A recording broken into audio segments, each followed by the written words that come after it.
Shalom, salam sejahtera untuk kita semua. Perkenalkan, nama saya Windia Surya Lumban Gaul, NPM 19110040. Di video kali ini, saya akan menjawab pertanyaan yang diberikan oleh Bapak Harlen Simanjuntak. Tapi sebelumnya, saya akan menjelaskan bagaimana asal-usul COVID-19. Saya mengambil data dari Liputan 6 ya tentang asal-usul COVID-19. Dilansir dari The Guardian Sabtu 2 Mei 2020, data laboratorium di Wuhan meneliti kelelawar adalah sumber utama asal-usul dari COVID-19 ini.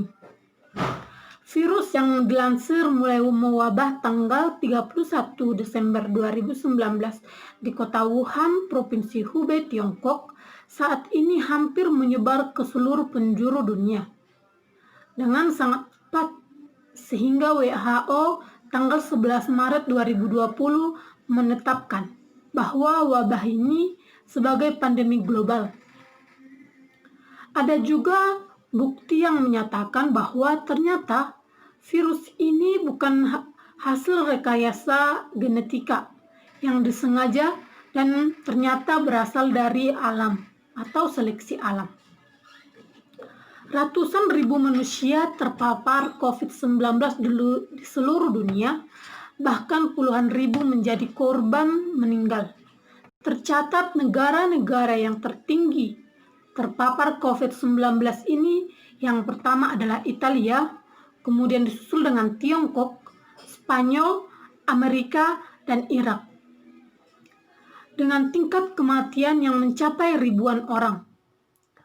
Penularan yang sangat cepat dan sulitnya mendeteksi orang yang terpapar karena COVID ini kurang lebih 2 minggu menjadi penyebab banyaknya korban berjatuhan.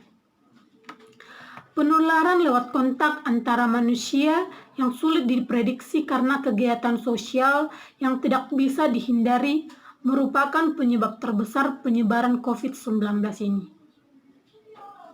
Obat penawar yang belum bisa ditemukan dan membludaknya jumlah pasien terpapar COVID-19 menjadi penyebab kematian yang paling tinggi.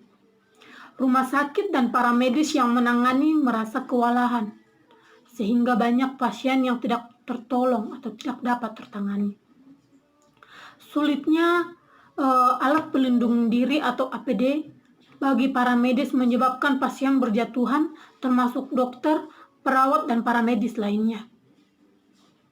Sehingga COVID-19 menjadi pemicu kematian ribuan orang.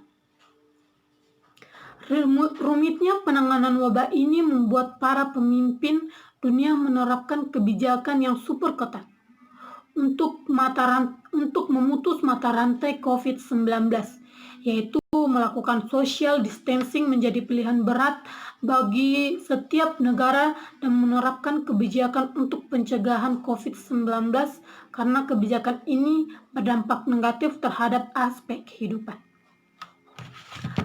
Kemudian saya akan menjawab pertanyaan yang diberikan oleh Bapak Harlen Simanjuntak yang pertama, yaitu bagaimana dampak COVID-19 terhadap bangsa Indonesia.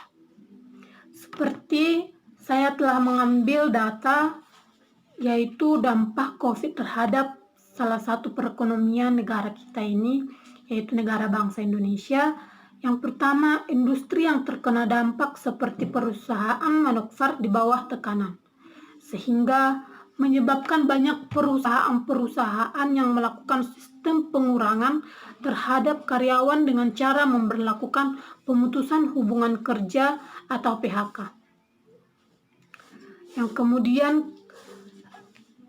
Yang kemudian keuangan digital meningkat, dan yang terakhir meningkatnya daya beli produk lokal, sehingga membuat kesulitan perekonomian terhadap bangsa yang terkena dampak pandemi COVID-19 ini. Kemudian pertanyaan yang kedua, bagaimana pengaruh pandemi COVID-19 terhadap dunia pendidikan? Ini saya alami pribadi ya, karena saya adalah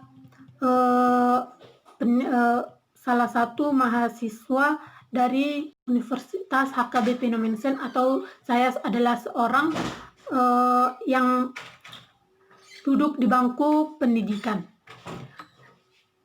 Dampaknya yaitu penguasaan teknologi yang masih rendah di dunia pendidikan, sehingga banyak masyarakat atau anak-anak sekolah yang tidak dapat mengikuti mata pelajaran yang telah diberikan melalui daring atau pemberian mata pelajaran melalui situs online.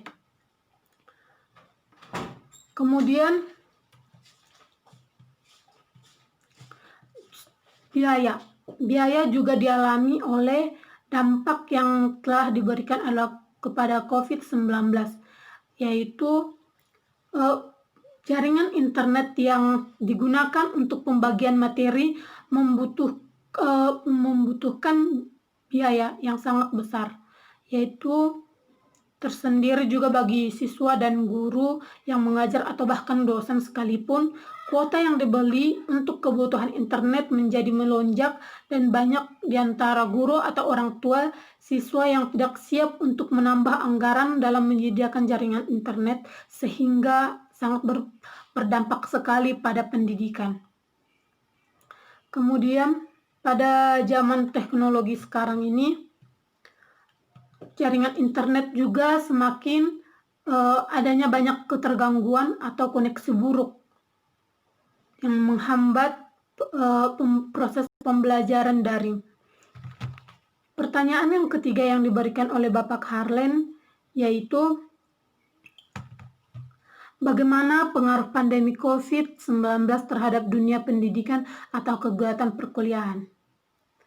Nah, saya akan menjawabnya, yaitu dalam dunia pendidikan perkuliahan seperti yang saya alami pribadi, bahwa mungkin memang sulit untuk mengikuti perkuliahan daring ini dikarenakan banyak masih kekurangan jaringan atau koneksi buruk yang mengakibatkan mahasiswa tersebut tidak dapat mengikuti perkuliahan daring semestinya yang telah diajukan oleh rektor dari sebuah universitas.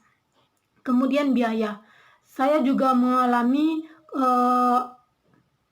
keterpurukan biaya dikarenakan dampak dari pandemi COVID-19 ini, orang tua di PHK, sehingga untuk membeli kuota juga kita harus berpikir dari mana mendapatkan uang untuk membeli kuota tersebut. Kemudian bagi dampaknya juga terhadap mahasiswa, seharusnya dalam mahasiswa sudah terjun ke lapangan untuk melakukan penelitian atau mini riset atau bahkan yang lainnya, tetapi karena social distancing yang dilakukan kebijakan pemerintah, mahasiswa tersebut tidak melakukan penelitian, bahkan mengganti untuk yang tingkat akhir mengganti judul penelitian mereka. Sungguh memang miris sekali dampak dari COVID-19 ini. Jadi saya menyarankan untuk masyarakat atau teman-teman semua untuk tetap waspada. Jangan khawatir, tetapi kita harus waspada terhadap COVID-19 ini. Sekian dari saya, Windy Asria Lumban Gaul. Terima kasih. Shalom, salam sejahtera. Horas.